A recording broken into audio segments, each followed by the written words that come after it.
Hey guys and gals. Okay, so I'm doing something different today. I'm actually going to do basically a review of the Nividia Shield that I just got, well, a few days ago.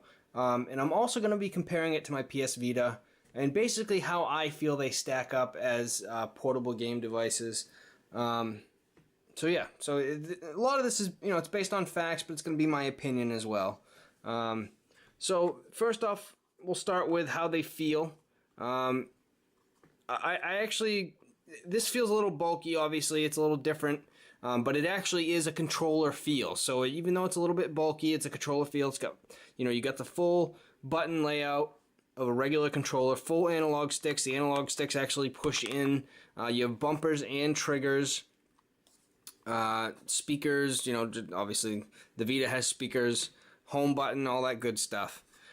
So in comparison to, say, the Vita, they both have touchscreen, but as far as like the way it feels and controls, there's no comparison to the Nividia Shield.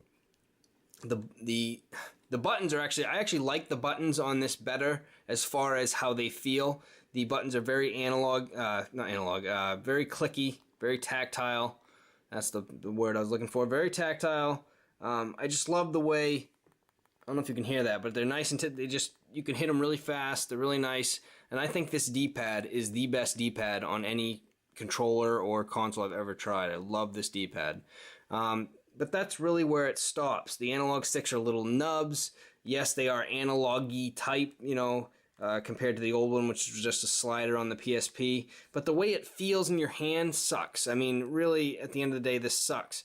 And most people say, and I love my Vita, don't get me wrong, most people say that this thing, is borderline not portable.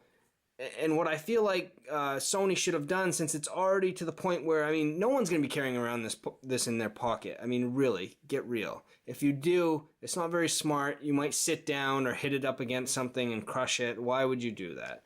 But anyways, they should have gone full blown and kind of done something like Nvidia did. Now, if the PlayStation Vita was this and had the support of Sony's titles, I mean, unbelievable. That would be the best handheld console ever. I feel like Sony should have either gone one way or the other. Either brought it in, made it smaller so that they could, portable and it would be less powerful, or gone full-blown like Nvidia did here and done this. That would be awesome.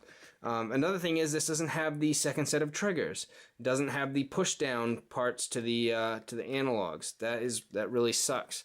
Something here I wanted to show you. Now I customized this trigger grip. See how it's a trigger grip, but I put grips on the backs here, so you actually have something to hold on to. Before, it was still kind of flat, so even though you had it in a case, these grips weren't here, so it still felt like you were kind of palming it with your palms, and I didn't like it. So I have these on here so you can actually hold on to it. But that's just to show a comparison to make it something so you can hold on to like this is. But this obviously makes it, obviously, it wasn't really pocketable before, but this makes it so it's even less pocketable. So next I wanted to go battery life. Well, first let's talk about the buttons on here. The buttons on here are not as tactile. They still are okay. They're basically like 360 buttons or like a console controller buttons. The D-pad is awful. It's a 360 style D-pad, which is a round one. I wouldn't say it's awful, but I mean it's not nearly as good as, say, this D-pad or the PS4 D-pad. What was I getting into next? So the screens, we'll go into the screens. The screen on the Nividia Shield is way better. It's almost 300 pixels per inch.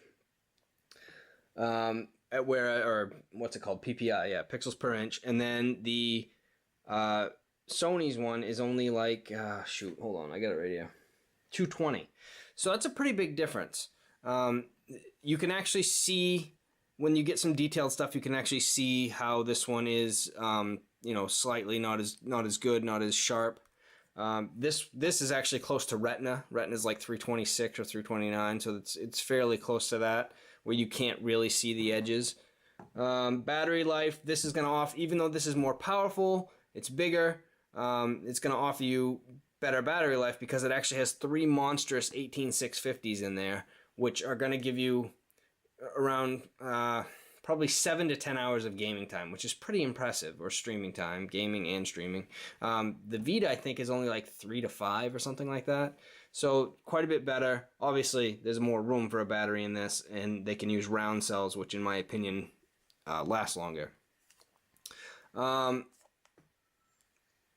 what should we do next? Yeah, we've already gone over controls. Overall, the Nvidia Shield, obviously, because it emulates a full controller, it just blows it out of the water. Games, PlayStation is always going to have it over an Android tablet on games. I mean, you're going to be dealing with a lot of mobile games, and then you have an Nvidia Shield Portable, which is a controller, so you're going to want games with full controller support. So let's go to the home screen here. So we'll click on the games here now. So here are some of the most played games, which obviously the one that sticks out is a port of Half-Life 2, which I have, which works great. Portal, you know, and they're porting over a lot more. These aren't the only ones. They're going to be doing like Borderlands, the pre-sequel. There's a few more. I can't think of them off the top of my head, but basically, I mean, these are going to be few and far between. Actually, I think they're doing even like Saints Row and maybe even, I can't remember, a few more. They're doing actually quite a few. But obviously compared to, actually this is being somewhat abandoned. So you're only going to get a couple more big releases on this too. So I guess really they're kind of even at that point now. Actually, maybe the Nvidia Shield might even be better because you're getting console games ported onto this. And unlike this, you're getting, you know, maybe a few big Vita titles left in its life, unless we get some Vita titles where it, you know, makes this sell a lot better, which I don't know. I mean, I think they really messed up when they had Ready at Dawn move away from God of War. They should have said, hey, please do one more God of War for the start of Vita, and maybe we can get the sales boosted, but they didn't do that. So, okay, guys, so I want to show you, I was showing you basically before, it was just, what was it, most played. So this is just a short list of the most played games. I actually didn't realize this, and I'm pretty impressed with it, but there's actually around 350 games that have full Shield controller support, or full or at least partial, but mostly full controller support. And these games range from games that are available also on PSN to just Android games, or Shield only games, or like ports of Half-Life 2, example like that. As far as portable is concerned, Shield only. So let me try to get this as close as possible, and I'll start going down through the list. But there are games here that you'll find on PSN as well, and then obviously mobile only, like you know, Assault. Nova's on here with Nova 3 with full controller support. Another thing to note is a lot of games that are on here and on PSN are quite a bit cheaper on here. Usually half or even less than half. Like The Cave, for example, is $4.99. On PSN, this game was at least $15, if I remember correctly. Chopper Lifter, I think this was a $9.99 game on PSN. Chopper Lifter HD, it's only 99 cents on here. And again, all these games we're looking through have full controller support, and there's around, I think it's like 340, but there's a couple themes in there, so it's, you know, it's well over 300 games. Just go through a few more of them real quick. Dungeon Defenders Eternity, so that's just like Dungeon Defenders on PC and on PSN, and obviously there's a lot of PC type games too. Final Fantasy 3, Final Fantasy 4, and then right below here, I think, somewhere, where is it? See, Goat Simulator from PC. Also, you have all the Telltale games, so there's Game of Thrones, what is it, A Wolf Among Us, and The Walking Dead are all on here, and even the new Borderlands, Tales from the Borderlands. You have Grand Theft Auto 3, Grand Theft Auto Chinatown Wars, Grand Theft Auto San Andreas, Grand Theft Auto Vice City, and there's just many more. And there's Half-Life 2, like I showed you earlier. And this is just the start of the list. And then obviously there's a lot of mobile-only games, even games like Injustice, but that's the mobile version. It's not the actual Injustice game. But yeah, I mean, so there's a lot of great games. I was actually amazed that there was this many with full controller support. So there's another game that's on PSN, NBA Jam, and I'm pretty sure that was $15. It's only $4.99 on here. Need for Speed Most Wanted, $4.99. Oddworld Stranger's Wrath HD. That just came out on PSN a while. Well, I say just came out quite a while back, but that's a lot cheaper on here. It's only $4.99 on here. So yeah, so I just wanted to basically just give you a good picture of what's going on. Puddle. It's another example of like a $15 game. It's only $2.99 on here, or maybe it was a $10 game. But either way, it's still quite a bit cheaper on here. Is basically the point. And there are many more games. Rayman Fiesta Run, which is basically just like Rayman Legends, just obviously a smaller version, I'm sure. All right, well, you guys get the picture. Next, I'll go into the streaming services. I think I mentioned this at the beginning, but this review is basically a gaming-centric review. It's not going to be about all the different features as far as like YouTube and browsers and stuff. It's going to be basically just gaming. So we'll go over here. So as far as game streaming services over the internet, Nividia has what's called grid games. It's not loading right now for some reason. Could be because I'm in the other room. But it has grid games. Could also be because my internet's down. It's been doing that a lot lately. And then obviously PlayStation has their PlayStation Now. Now the difference between this is PlayStation Now is actually a lot more developed, whereas they have like 140 titles or 120 games right now, I think. It's around $20 a month to purchase. Nvidia, I don't think, has started their pricing yet. They're still in beta, so all these are actually free right now. They have, I think, around 50 games. I think my internet might be down right now, but you can see like Alan Wake. No, it seems to be working now. Darksiders, Strider, Risen 2. They have a lot of the same games, except obviously Nvidia has a lot less. And then PlayStation is rocking a lot of indie titles and smaller titles that in this Nvidia is basically doing a lot of the big AAA games like Saints Row, Metro Last Light. Well, they have a few smaller games too, like Pixel Junk Shooters, Overlord 2, Batman Arkham City, Darksiders 2. Anyways, you get the picture. Witcher 2. So PlayStation Now. Luckily, they do like a free trial. You can do a 7-day trial. Be careful, they'll charge you at the end of that trial, so you have to opt out of it, kind of like the Amazon Prime trial. But yeah, so you can check all these games out.